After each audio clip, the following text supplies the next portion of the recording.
പത്തനംതിട്ടയിൽ കാലാവസ്ഥ അനുകൂലമായതോടെ ജില്ലയിൽ നെല്ല് സംഭരണം ഊർജിതമാക്കി. ഇതുവരെ 5850 ടൺ നെല്ല് സംഭരിക്കാനായി. ജില്ലയിലാകെ രജിസ്റ്റർ ചെയ്ത 2248 കർഷകരിൽ 1245 പേരിൽ നിന്നാണ് ഇത്രയും നെല്ല് സംഭരിച്ചത്.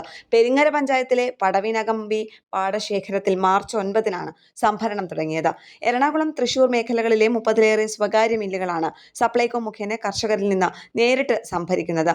ജില്ലയിലെ നെല്ല് മുഴുവനും സപ്ലൈകോയ്ക്ക് നൽകുകയാണ് പതിവ്. ജില്ലയിലെ 35 കൃഷിഭവനുകളുടെ പരിധിയിലാണ് നെല്ലുൽപാദനം നടന്നത്.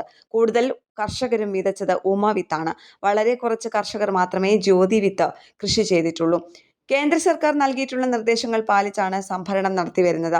ഇതുപ്രകാരം സംഭരിക്കുന്ന നെല്ലിലെ ഈർപ്പവും പതിരും പൊടിയും മറ്റും തൂക്കത്തിൽ കുറയ്ക്കുന്നതായി കർഷകർ പറയുന്നു. 1 ക്വിന്റൽ നെല്ലിൽ 5 കിലോ വരെ കിഴിവ് കുറച്ചാണ് കർഷകർക്ക് PRS നൽകുന്നത്. കഴിഞ്ഞ വർഷം വരെ 100 കിലോ നെല്ല് സംഭരിച്ചാൽ 2 കിലോയായിരുന്നു മില്ലുകാർ കിഴിവ് നേടിയിരുന്നത്.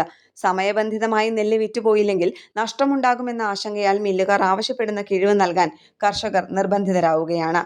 News bureau, Pathanamthitta.